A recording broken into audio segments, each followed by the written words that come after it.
18 years sa loob si Jimmy Diaz, Akabab. Yung kanyang body, si Kuya ay matagal ko rin na interview kahapon. Matagal siya dito sa SRC Emporium sa EVRPC nandito sa Samar. And gusto kong ikwento niya sa atin na naging buhay niya. Kung nung bata pa siya, and ito yung talambuhay ni Jimmy. Okay, Jimmy. Nung bata pa ko noon, ang buhay namin ay isang mag-asaka lang. Lumaki ako sa mahirap na pamilya. Hindi nakapag-aral kasi mahirap. Pagkain namin hindi sapat. Yung kita namin at ang pamilya ko, yung mga magulang ko, walang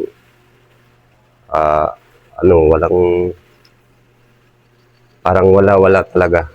Mahirap talaga. Ano nga, Jimmy? Anong yung mahirap? Ano yung sabihin ng mahirap? Wala kami, parang walang ikinabubuhay ba. Sa lang kami, yung pag nangangalayon ba, yung pasahod lang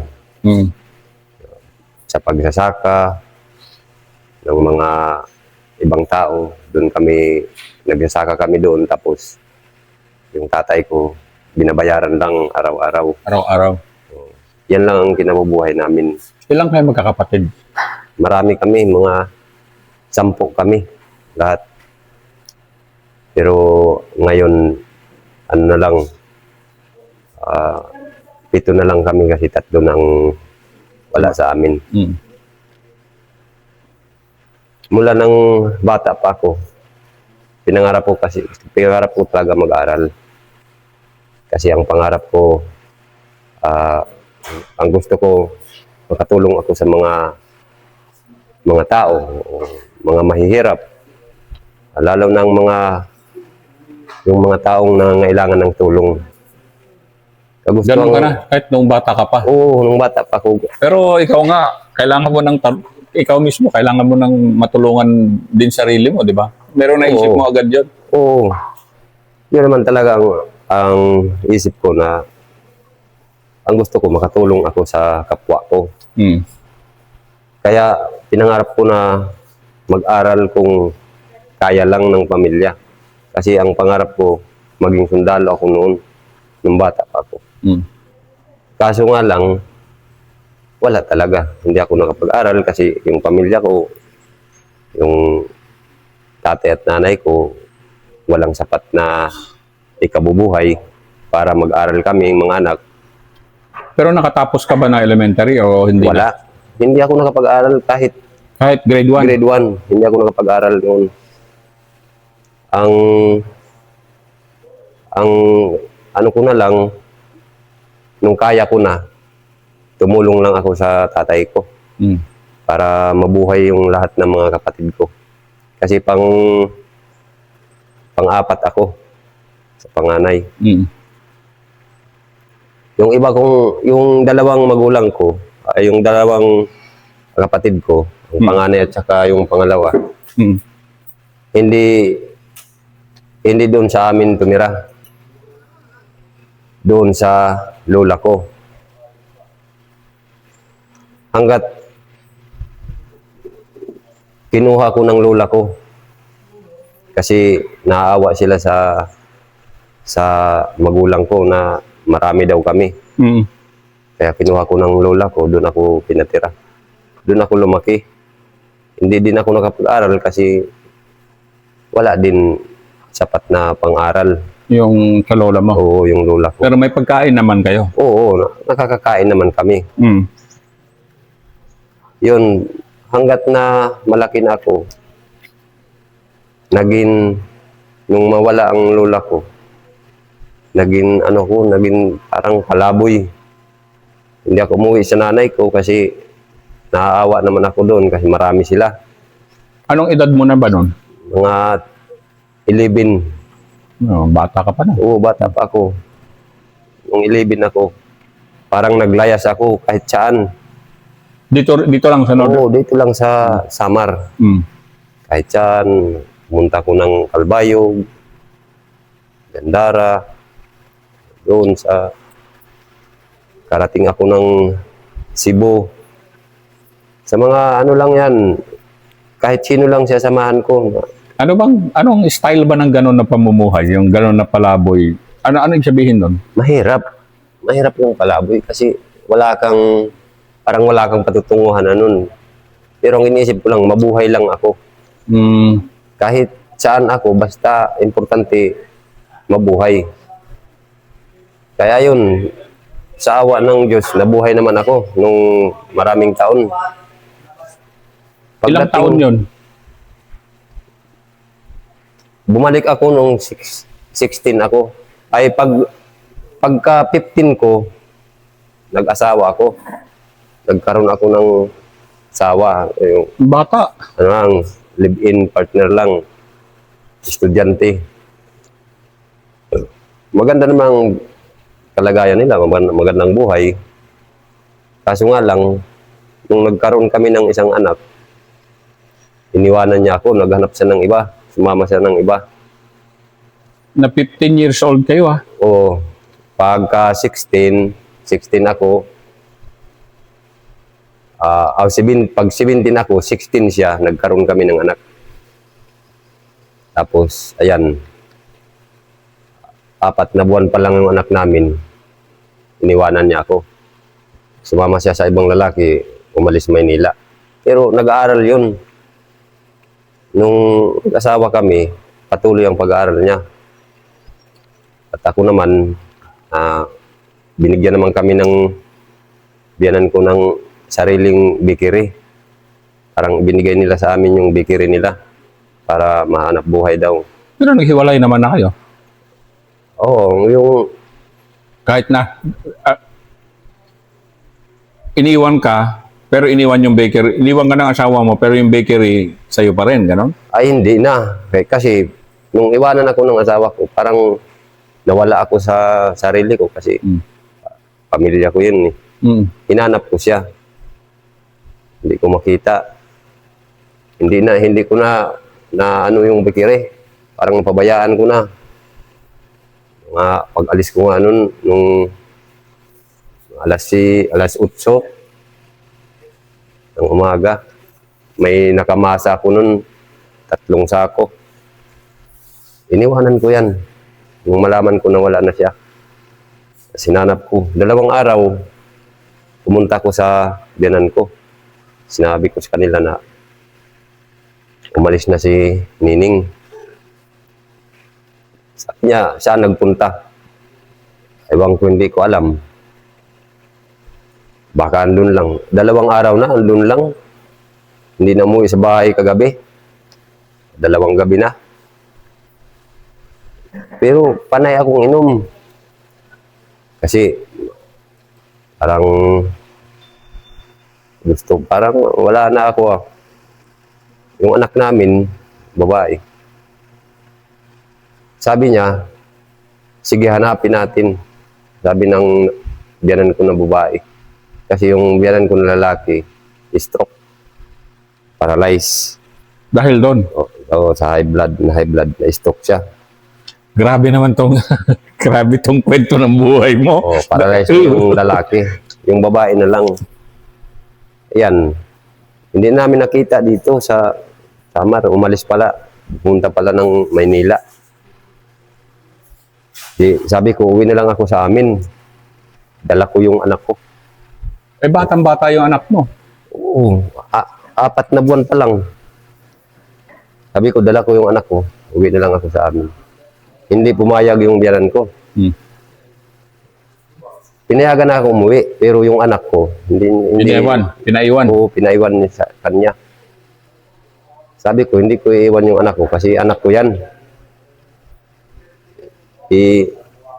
In-explain niya sa akin yung mangyayari ba kung sa akin ang anak mapunta. Mm. Siyempre, alam naman nila ang buhay ko na nung hindi pa kami mag-asawa ng anak niya, alam nila ang buhay ko na palaboy lang. Mm. Mm. Di parang bahala siya na baka anong nangyari sa anak ko. Sabi niya, kung pwede, sa akin lang yung anak niyo. Ako ang bahala. Alagaan ko ito ng mabuti. Huwag ka lang mag-alala. Huwag ka lang. Huwag ka lang daw mag-alala sa anak mo. Aalagaan ko yan. Mm.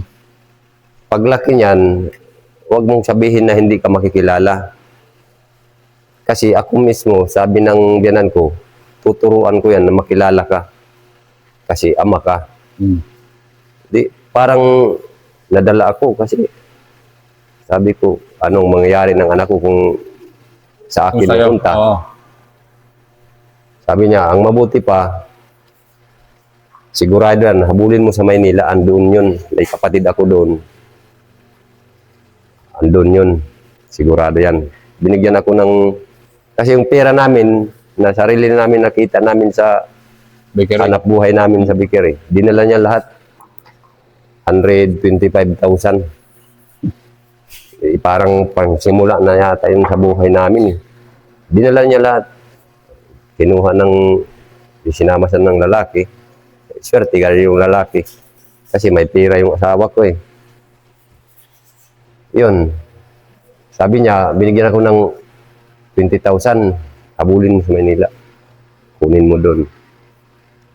Ako naman, parang naisip ko na din na ayaw na yata niya sa akin. Kasi umalis siya. Mm. Ibig sabihin nun, ayaw na niya. Mm. Hindi na ako pumunta ng Maynila. Bumalik ako sa amin. Yun. Doon na rin ako naging palaboy ulit. 16 years old ka to. 17. 17 na. Oo. Hindi na ako nakikinig sa mga magulang ko. Parang walang pakialam na sila sa akin. Hanggat na dumating ang araw na nakapunta na ako dito na sa amin sa probinsya. Nakikita ko na yung mga, sabi nila yung mga MTA. Mm.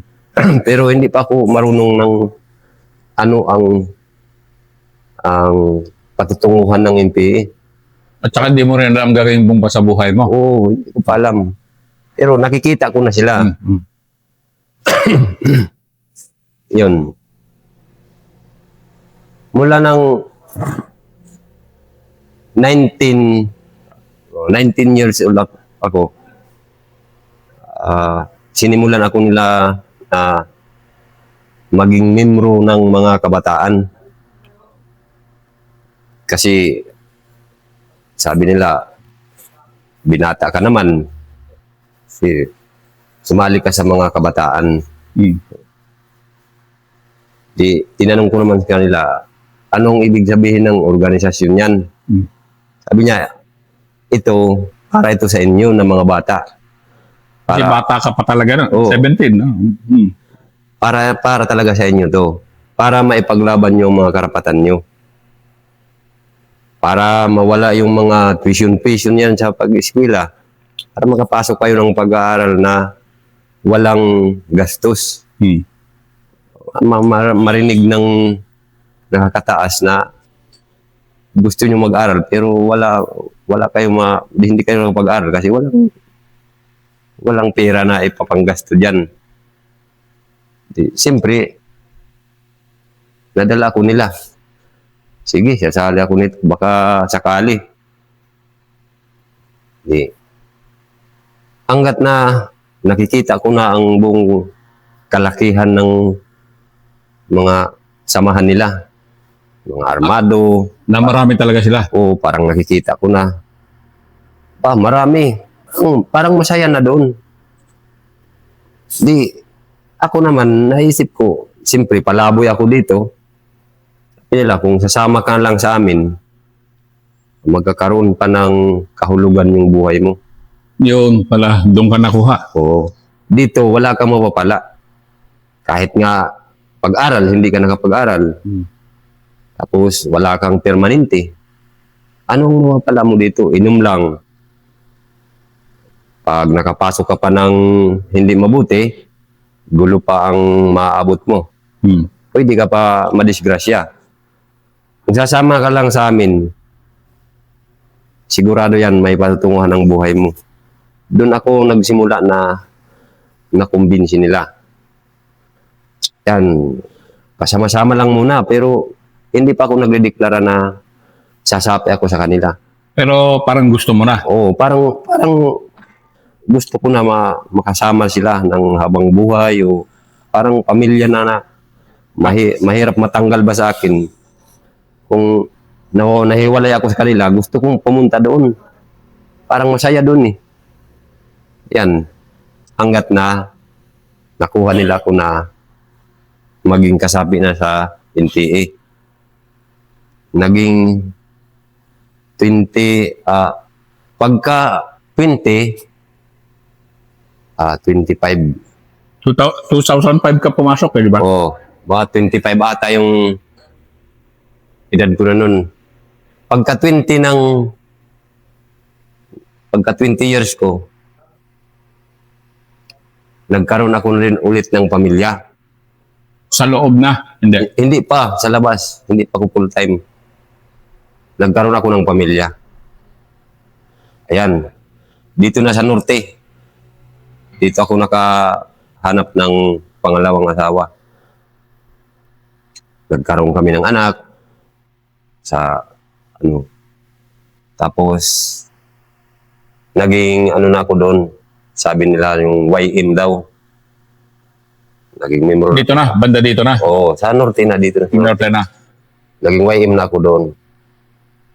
Ngayon, wala na akong balak na sumama pa sa kanila nung pumunta pa ako sa NPA kasi sabi ko may mga anak na din ako. Ilan ang anak mo na agad nun? 2. Nagkaroon na kami ng anak na 2. Sabi ko, hindi na ako magsasama pa. Pero tutulong ako sa inyo, sabi ko. Tulad ng ibinigay niyo sa akin na maging YM ako ninyo, tutulong ako kung ano man ang gawain na ibibigay niyo. Pero hindi lang ako sasama sa inyo kasi may kawawa yung mga anak ko.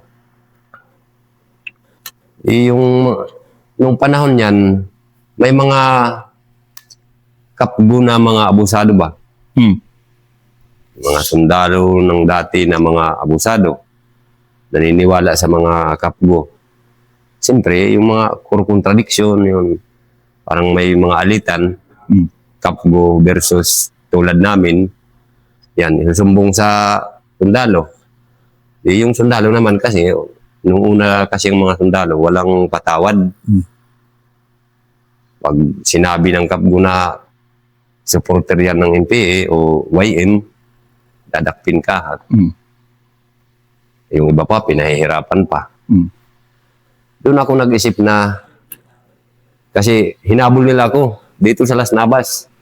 Kasi, hinabol ka ng sundalo? Oo, yung mga sundalo, sabi nila, itinuro kasi ako ng kapgo na YM daw ako. Totoo naman? Oo, YM ako. Siyempre, NPA. Hinahanap ako doon. Yan, tumakbo ako. Bumalik ako doon. Iniwan ko yung pambot ko. Papambot ako kasi noon. Yung hanap buhay ko, pambot. Hindi na ako punta ng bayan. Tago-tago na ako doon sa bukid, sa barangay. Pag may sundalo, takbo ako sa labas ng barangay. Hindi ako nagpapakita ng mga sundalo. Hanggat naisip ko na wala na akong talagang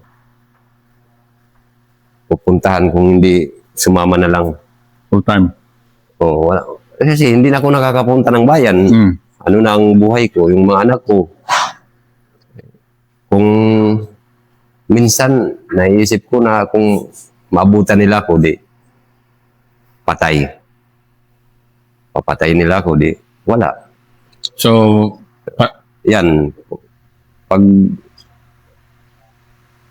ano doon ng mga NPA, yan, sinabi ko na sasama ko sa inyo kasi hindi na ako nakakapunta ng bayan. Wanted naman ako ng sundalo.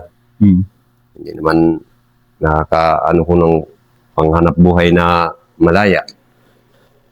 Yun, sumama ako sa mga NPA. Doon ako nagsimula ng full-time, 2005. Maliit pa yung ikalawang anak ko.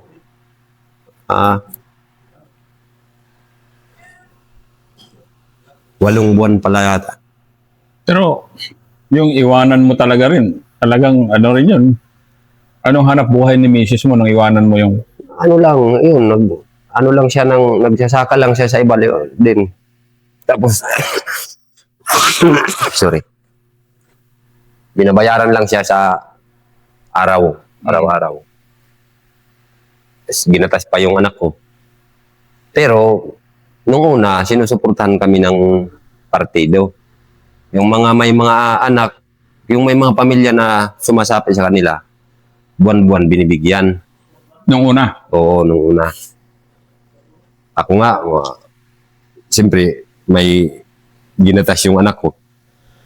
Bawat buwan, binibigyan ako ng 1.5 panggatas. Tapos, minsan naman bigas. Kasi, ano pa man lang, 2 pa lang anak ko, maliit ang isa. Asawa ko naman. Parang okay na. Okay, hindi sa akin naghahanap yung pamilya ko kasi bawat buwan, nakakarating sa kanya yung 1.5 panggatas. Pero hindi pa rin kasya yun. Oo, hindi Pero pwede na. siya. Pero pwede na, nakakadulong na ng bata. At siya naman, ano pa rin, ng palay, yan.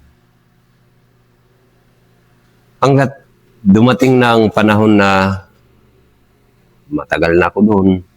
Halos 2 taon, 1 taon, hindi kami nagkikita ng pamilya ko. Lalo na kung malayo ang area, hindi talaga magkikita. Nung una kong full-time, 2 taon, 6 na buwan.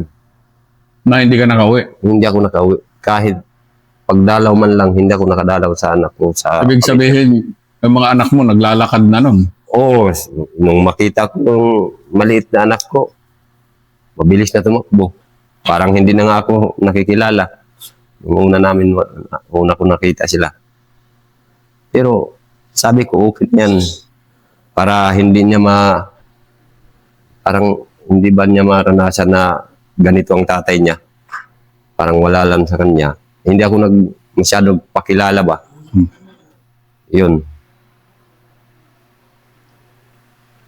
Hanggat natagal na panahon. Pag nung 2010,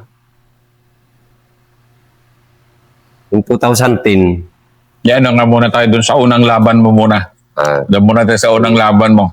2007. Yung 2007 hanggat 2007, unang na-encounter ko sa Emilda. Yung unang-una. Emilda, Barangay Emilda, Silvino Lubos. Doon ako unang naranasan ko na gulo. Sige nga, kwento ko yun kasi ano ka na nun? Mga 20 years old ka na rin ba nun? Mga ganun na. Sobra na, mga 25 na. Oo. Kasi 20 ako nag-asawa na ng pangalawa. 2 anak na namin. 25 na ako. 25 ka na. Ano to? Kalakasan mo na to. Parang gano'n na. Parang doon na nagsimula yung lakas ng katawan ko kasi pero wala pa akong posisyon dyan. Sige, lahat naman Unang dumadaan sa walang posisyon. So, ito muna yung unang giyera mo. Parang ano pa lang ako doon. Kasapi pa lang nila. Bagong-bago pa ako na full-time. Nung buwan na yan, December, ano yan, parang may kami celebrate ba? Parang anniversary ata ng, ay hindi, Siya, anniversary yan sa December. Mm. Nagkatay kami ng kalabaw doon. Pero hindi ako naka-area doon. Dumaan lang kami. Galing ako sa Lupi. Papunta kami ng Norte. Mm.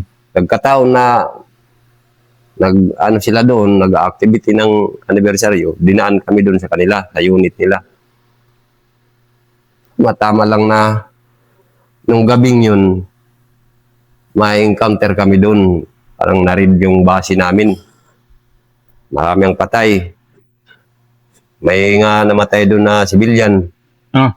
Dalawa na babae. Kasi yung kanyo palagi naman sa baryo kayo, di ba, nag-anniversary? Hindi kami sa barangay. Doon sa labas kami ng barangay. Pero yung mga Pero pamilya. yung mga tao na malapit, na barangay, malapit sa base namin, pumupunta doon. Mm. Lalo na yung mga YM, sinasabi namin ng mga YM, yun ang nagkakatay ng kalabaw. Mm. Patay pa yan, yung dalawang nagkakatay. Paano ba nangyari? Nakabase ka? Hindi. Sabi mo, hindi kayo nakabase talaga, parang napadaan lang. O Paano ba nangyari? sila, nakabase sila, yung unit na nandun. Dumaan kami sa kanila. Mm. Pero matagal na daw ang base nila doon, mga 10 araw na o 15 days. 15 days ng base nila doon. Ganun ba katagal yun pag naghahanda ng anniversary? Oo. Ganun ba? Mayroon nga mga kung okay lang ang panahon, 1 buwan. Ganun. Habang naghahanda. Kasi maraming Habang cultural kayo, di ba? Ganun, Oo. ganun. Kasi marami ang ginagawa ng mga ng mga kasama doon sa anibersaryo, mga kultural, ganun, mga luwa-luwa, sayaw, kanta. Yun. Hinahandaan yan. Kaya matagal. Tsaka yung mga decoration din. Ganun. Oo, may mga decorate yan. Grabe kakampante talaga Oo, kayo pag gano'n. No? Parang may si sermon pa nga, parang pare. Kuratsa na lang kulang. Mayroon din sayawan na kuratsa, pero walang pera. Walang pera. Oo. May sayawan naman talaga doon. Bawal lang doon sa amin yung balsi. Sabi na Ano balsi. yung? Yung sayawan na balsi ba? Yung sweet. Oo. Bawal yan. Kasi bawal maghawak-hawak ba? Mm. Babae at saka lalaki. Pero yung cha-cha, kuratsa, yun. Yung moderno, bawal din yun. Sabi nila, burgis yan. Hindi mabuti. Nung hapon, nagkatay ng kalabaw. Nagkuha ng kalabaw dun sa barangay. Kinuha, punta doon. Pagka alas 3 ng araw, kinatay. Pero parang umaambon. Mm. Buong gabi. O, ambon-ambon lang. Hanggat alas 5 ng umaga. Mm. Pagka alas 5:30, doon nagsimula ang putukan. Siyempre, yung mga kasama, yung mga MPA, halos ang lahat nandoon sa kitchen. Kasi ang iba nagsusugba, ng kalabaw. Ganon ba talaga yung kwan nyo? Pag mag-anniversary, ganon ka kwan? Parang ano talaga siya? O parang maganda ba doon? Mm. Okay kami. Yun lang ang masaklap kung yun na ang mangyayari. Mga hindi inaasahan. Lalo na pag marami ang namamatay. Parang mahirap tanggapin sa kahit nga ako, yung mamatay ang anak ng commander namin. Doon. O doon mismo sa encounter. Kasi noon talagang labo-labo na. Oo, bulabog na. Yung iba na mga kasama namin, pinaniwanan na yung baril. Nagtakbuhan na. Di kami naman, kasi hindi kami naka-unit nila. Parang ibang grupo lang kami. Oo nga. Parang sumuporta lang kami kanila. Ang ginawa namin, kami ang lumaban. Yung grupo namin, kipito lang kami. Lumaban kami habang yung mga taga doon talaga na unit, pinalalabas namin. Dahil kasama nila pamilya nila. Oo, yung mga, lalo ng mga bata. Kasi may mga kasama doon ng mga bata. Doon, inano nila. Hanggat na mamatay yung anak ng commander namin. Doon na. Dinala pa yan namin. Ang namatay na anak niya. Bata? Oo, dalaga. Dalaga? Ma-graduate na ma-graduate sa college. Mm. Sa UAP yan nag-aral. Yun. Pinadala pa yan. Habang hinahabol kami ng mga sundalo. Karga-karga ko yan. Yung ikaw mismo? Oo, yung patay na bata. Karga-karga ko yan. Hinabol kami ng helicopter. Malaki ang tubig. Kasi baha. Hanggat dito, yung tubig. Sige pa yung putukan. Yung iba ng mga kasama namin, yun, lumalaban din sa habang kami, inaano namin yung mga tao, yung mga sibilyan. Hanggat na makalayo kami sa kanila. Yun ang una ko na naranasan na parang mahirap pala doon kung ganun ang nangyayari. Pero kung wala naman yung counter, parang masaya. Sabi ko nga, kung paano kaya malutas lang ang problema na walang barilan lang ba? Sabi ko.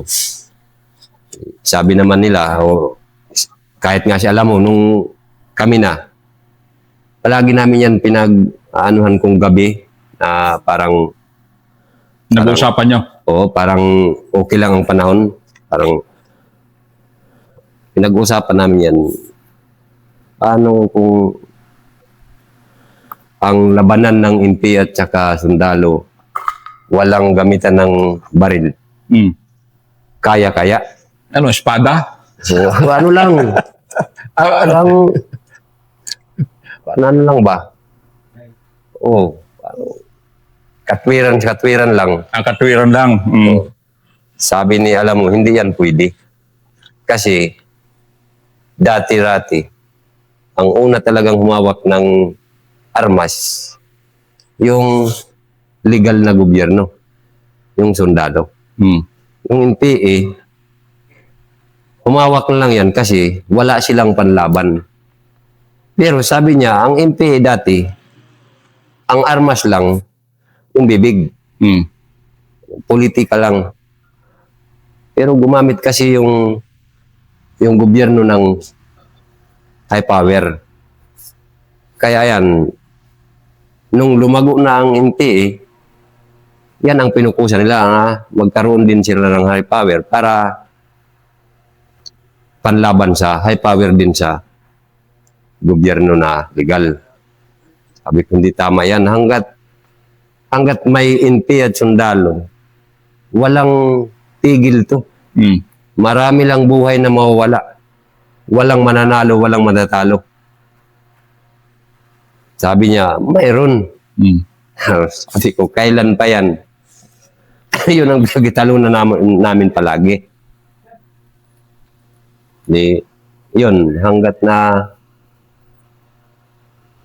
nung una-una pa ng mga kasama ko, yun ang ano ko sa kanila na dapat lang usap-usap lang sinong may katwiran, yan ang suportahan lang natin. Hindi maglaban-laban ng patayan. Sayang kasi ang mga buhay. Hindi daw yan hindi yan magagawa kasi armado daw kasi yung kalaban na ang gobyerno. Sabi ko, di wala. Paano na tayo dito? Sabi ko, Galay. dito lang tayo ba? Ano na lang tayo? Mawala na lang tayo ng pag-asa para makamit natin ang sinasabi nyo? Mm. Oo, yung kalayaan natin, bala at politika. Pag politika lang, walang mangyayari. Kaya kailangan ng... Kaya kailangan may bala. Yan ang first episode ng aking kaibigan, si Jimmy Diaz.